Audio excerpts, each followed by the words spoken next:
Hello, in front of me there is NOKIA 5.3. Today I'll show you how to set work and home destination in Google Maps. Firstly, open Google Maps, then click the button in the right corner. Go to Settings and edit Home or Work. Here you can set your home address and work address. You can set it by writing the address or choosing direction in the map.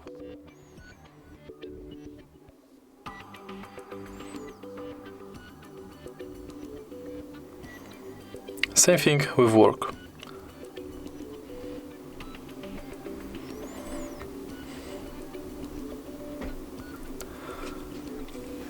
If you find this video helpful, please leave like, comment and subscribe.